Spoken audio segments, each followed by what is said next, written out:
Now we go to the first game of the evening in Indianapolis between the Pacers and the Knicks. New York up 2-0, holding serve inside Madison Square Garden in two wild games that came down to the wire in both. Indiana not happy with the officiating, but the New York Knicks have a 2-0 series advantage. When you look at the 8 playoff games that New York has now played, all 8 decided by 11 points or fewer, 7 of the 8 decided by single digits. Might we expect more close competition tonight in Indy? Well, the line is 7 in favor of the Pacers. Part of that is the uncertain injury status around Jalen Brunson. The other part is the absence tonight of OG Anunoby, ruled out for game number 3 by New York with a left hamstring injury. How does it affect your estimation and evaluation, Donnie, of this third game tonight? Oh, it's massive. It really is, because we don't know what we're expecting. Still greatness out of Brunson, and he's being priced accordingly that way. But at the same time, you know that he's going to be affected here if you have a foot injury. Has anybody ever had an injury that, and granted, you said, well, Donnie, he did sit out the second quarter and came back for the second half and looked fine. But also, you can get medication at that point. The swelling is not all there. You wait 24 hours. That foot looks completely different from just the night before that you played on. That's something to keep an eye on. But also, OG Anunoby, coming into his own with his best performance in the playoffs last game, he's not going to be available. So automatically you're saying, all right, my superstar player is banged up. One of my star players that I lean on is not going to play there tonight. We're going from our home court arena to an away arena, which would be a much more hostile environment than what you see in Madison Square Garden. How does that actually equate? And also, I'm interested to see this. You saw the final score of game number 2. It was high, and rightfully so. That's a typical Pacers game. A lot of points here, a lot of fun, a lot of prop bets. We see that 223 price tonight and say to ourselves, all right, now you're down an extra score for the Knicks, and your superstar player is down, and you're on the road. So more of effect, forget about the point spread, which is always going to change. I'm always interested in how we actually look at the total itself, because at 223, I don't know if that tempo is going to be there for this game from a Knicks side, and if that's the style that you want to engage against the Pacers, knowing you're banged up with Brunson and also without OG Anunoby. That was my point as well, Donnie. Both of the totals in this series have skied over the number. We saw 251 combined points in game number 2 inside Madison Square Garden. Game number 1's total, I believe, was 217 and a hook. Game number 2, about 219, and both go over. We are now up to 223. And you might be able to make the argument that Indiana continues to push pace. If you're looking at the Pacers, who have gone over in 6 of their 8 playoff games, same story for New York. All 4 wins for Indiana in their first-round series against Milwaukee, including all 3 games in Indy, hit the over, because that's how the Pacers like to play their basketball. Up-tempo, scoring a ton in terms of their offensive output. So Indiana's a 7-point favorite tonight, expected to win this game. You would then think, all right, well, the Pacers are going to control the tempo. Maybe so. I'm just not so sure that New York has enough offensive output if Jalen Brunson is not fully healthy, and without OG Anunoby, who before he left game number 2 in that third quarter, putting on one of his best postseason performances of his career. 28 points, 4 made threes. He left with about 3 minutes left in that third quarter. Yeah, and you're taking a look at only 4 guys right now on the FanDuel Sportsbook showing up under the player points props, which is always a little bit alarming because we don't know how to price that market, let's just say, on Jalen Brunson. DiVincenzo at 20.5 points, Hartenstein at 11.5. You take a look at Josh Hart, 17.5, and then obviously, here you go, Miles McBride coming in here at 10.5 points. Who's going to buy on that guy? He's been absolutely MIA as of late. But also, some of the times we equate it, Ben, and it seems easy, right? Like, okay, OG Anunoby's not there. He scored close to 30 points last game. So there's going to be some points to go around. Brunson is a little bit banged up. Maybe he doesn't play 45 minutes tonight and only plays 35 minutes tonight, which means extra shots. That doesn't always equate to actual usage rate and also, scoring points. Because you might look at it and say, well, yeah, Anunoby's down. Brunson's down. Well, yeah, DiVincenzo's going to step up. He's got to get into the 20s. Man, that's easier said than done. You don't think the Indiana Pacers know that? Those guys are banged up and how they're going to adjust their defense where it's not just wide open 3-point shot left and right. So you do have to go down the list, but I still do love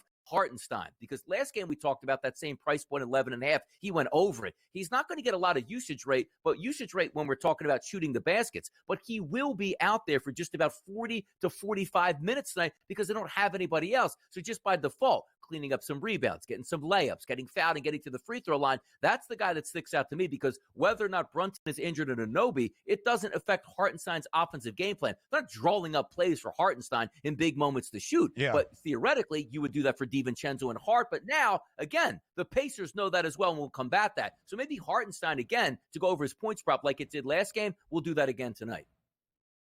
Donnie, I think it's a really good point you just made. Who steps up in the absence of Jalen Brunson? Deuce McBride has done absolutely nothing and has barely played in the last 3 games or so for the New York Knicks. But his points prop is up. It was 9.5 in Game 6 against Philly. It was 9.5 for both of the opening 2 games of this series. Now 10.5. Again, it's the odds maker saying, well, if Brunson's not there, somebody's got to fill in the scoring output. Why exactly is it Deuce McBride? Josh Hart's points prop is up to 17.5. He's gone over that number in both of the first 2 games of this series. Tay at 20 in a hook. He has found the 3-point stroke from deep now here as of late. At least 5 triples in each of the past 3 playoff games for New York. But part of that is because of all that Jalen Brunson does in all of the focus that he gets paid from Indiana defensively. Game number 2, he misses the entirety of the second quarter. It was the first game in this postseason for New York that Brunson did not attempt at least 26 field goals, and he still shot 18 times from the floor, 11 of 18 for 29 points. Without that attention there, it's not like, all right, Tay-Tay's taken over in iso ball. He's going off for 35 tonight if New York can keep this thing within 7 points. If Jalen Brunson does not play, and I expect him to, but if Jalen Brunson is hobbled, it makes what the New York Knicks want to do offensively so much more different. And we'll continue the conversation as well as give you a best bet on the other side of the break, live right here on the early line, setting the stage for a doubleheader of NBA playoff action tonight in the Association. Next. Live right here on this Friday on the early line on SportsGrid. We continue to preview the doubleheader of NBA playoff action before we give you a best bet on this Friday to send you in to your weekend. I am Ben Stevens. He is Donnie Rightside. And Donnie, you just brought up this point that if Jalen Brunson does not play tonight, or if maybe he's not 100% effective and healthy in game number 3 against Indiana, again, no points props or any props listed yet for Jalen Brunson for this 3rd game tonight. It changes everything the New York Knicks want to do offensively because he is their main focus, also the main focus of Indiana's defense. A ton of adjustments will be had if Jalen Brunson does not play.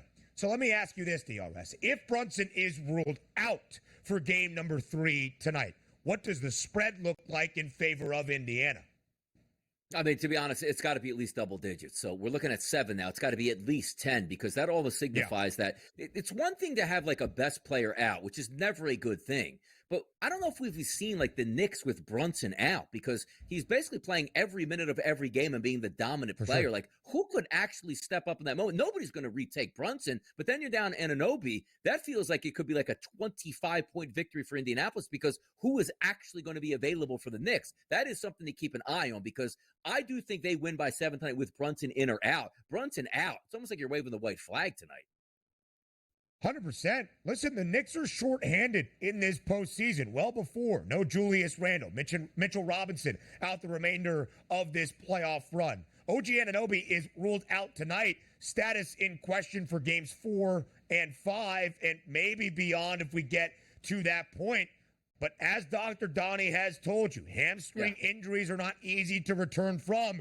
CP the franchise said it. We're not sure we're going to see OG Anunoby the rest of this series or what that looks like if the Knicks are able to move past Indiana into the Eastern Conference Finals for the first time in nearly 2.5 decades since 2000. So now we look to Indiana's side of things. Of course, Tyrese Halliburton, awful in game number 1, only 6 points, bounces back for a 34-point performance, albeit in a loss against New York in game number 2. His points prop for that second game was 16.5. Now it's 19 and a hook tonight. So if Indiana does win rather comfortably against the Knickerbockers tonight, DRS, who do you look to have a big night?